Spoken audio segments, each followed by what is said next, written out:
yung lesson nyo converting improper fraction to mixed number. Pagkatapos, ang example ng teacher nyo, 3/2 is equal to 1 and 1/2. Ang problema, pagdating ng exam, ganito yung lumabas. Nakaka-relate ka ba? Mahirap ba? Tara, pasimplihin natin yan. Panoorin mo tong video na to.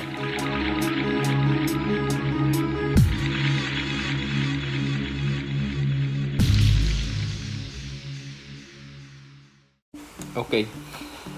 This topic is about fractions, about improper fraction and how do we convert that to mixed number. And of course, vice versa. Pero syempre, bago tayo mag-start, ano muna yung improper fraction? So, konting review lang muna.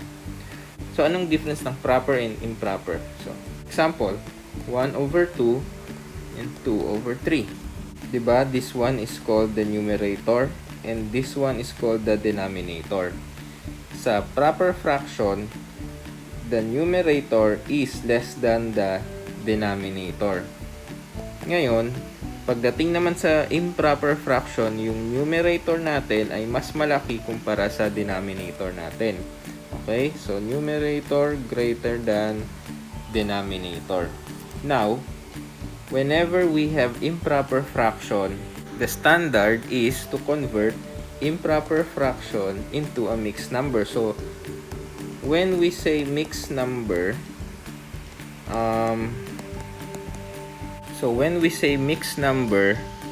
meron tayong whole number and a fraction.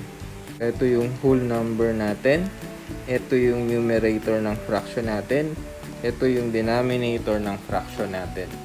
Example ng mixed number ay 1 and 1/2, 2 and 3/4, 3 and 4/5, 7 and 3/5. Okay? So, meron tayong whole number, which is itong 3. Meron tayong fraction na part. Same thing din dito sa tatlong iba pa nating example. Now, the question is, how do we convert improper fraction to mixed number? Actually, have two methods. So, method 1, let's call that long division. Say, for example, meron tayong 3/2. Paano natin yan i-convert into a mixed number? By using long division, we know that si 3, i-divide natin by 2. And paano yan ginagawa? Di ba ganito yan? So, 3, 2, and then ilang 2 meron sa 3, that's 1. And then 1 times 2, which is 2. And then, deduct natin yan, subtract. And then, we will have 1 here. So, in short, meron tayong 1 and 1/2. Note that this one is our whole number here. And this one is our numerator. And this one is our denominator. Okay?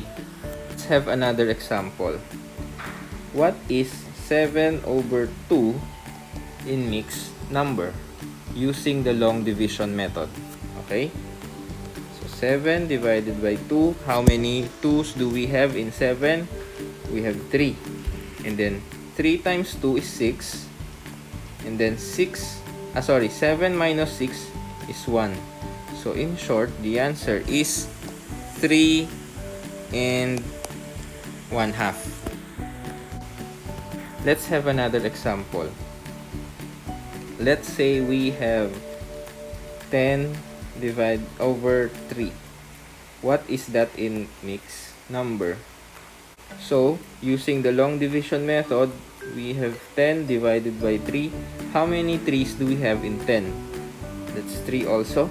And then 3 times 3, that's 9. So, 10 minus 9, that's 1. So, in short, this is equal to 3 and 1/3. And this is our answer. Okay? What is the second method? Which I call the separation method. So, gamitin natin yung example natin kanina. First example, 3 over 2. Paano gagawin natin dyan? Using separation method. So, our denominator is 2. Our numerator is 3. So, we can write 3 as 2 plus something. Right? And then divided by 2. Ano yung kailangan nating i-add sa 2 para maging 3 siya? Diba 1? Okay? And with this, we can also write this as 2 over 2 plus 1 over 2. Ano ba tong 2 over 2? Diba this is only equal to 1? So in short, we can write this as 1 plus 1 over 2, or simply 1 and 1/2. And this is our answer. Same as kanina. Now, for our second example, let's use 7 over 2 again. Same method. Let's separate 7 by 2's. Diba we can write 7 as 2 plus 2 plus 2 plus 1. Tama ba? Because this is 2, 4, 6, 7. Okay? And then, we divide everything by 2. And this is equal to 2 over 2 plus 2 over 2 plus 2 over 2 plus 1 over 2. Okay? And again, we can simplify this 3 kasi this is 1, this is also 1, this is also 1. So this is 1 plus 1 plus 1 plus 1/2, or 3 plus 1/2, or simply 3 and a half.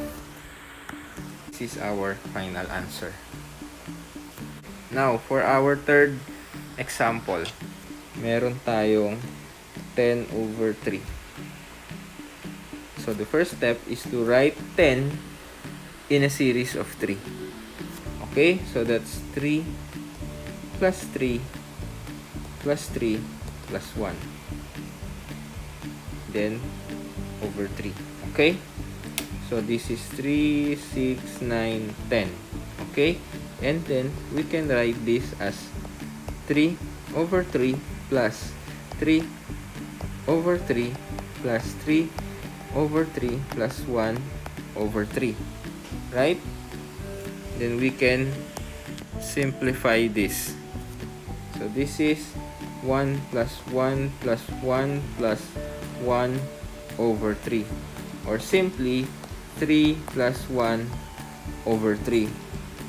Or simply 3 and 1/3. And this is our final answer. So before we answer one seemingly difficult question, if ever you need some tutorial help, hanapin nyo lang kami sa Facebook, CORBAN Teach Online Tutorial Services. Just inform your parents to contact us and we will help you on your needs sa math subject nyo. Okay? So, let's have this. What if during the exam may binigay na ganito si teacher nyo? How do you convert that into a mixed number? We can use the long division method, which is 152 divided by 15. So, parehong 15. So, 15 divided by 15, that's 1. 1 times 15 is 15. So, 15 minus 15, that's 0. Bring down 2. How many 15s do we have in 2? Obviously, that's 0. 0 times 15 is 0. 2 minus 0 is 2. The answer is 10 and 2 over 15. Okay? Now, let's use the separation method. So, meron tayong 152 divided by 15. We will just separate 152 by 15s. Okay? So, 15 plus 15 plus 15 plus 15 plus 15 plus ilan na to? This is actually 30. Sorry, 30. 30. So, plus 15 plus 15. 30. So, 3, 6, 9, 12, 120. Plus 15, plus 15, plus 2. Tama ba? Then, everything is divided by 15. So, masyadong mahaba kung paghihiwa-hiwalayin pa natin yung 15 over 15. Bilangin na lang natin yung 15 sa numerator.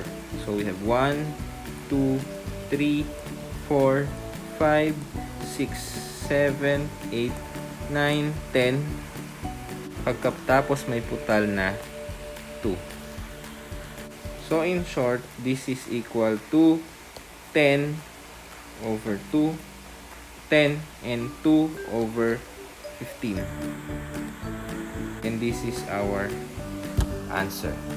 Okay? I hope may natutunan kayo. Please subscribe to our channel.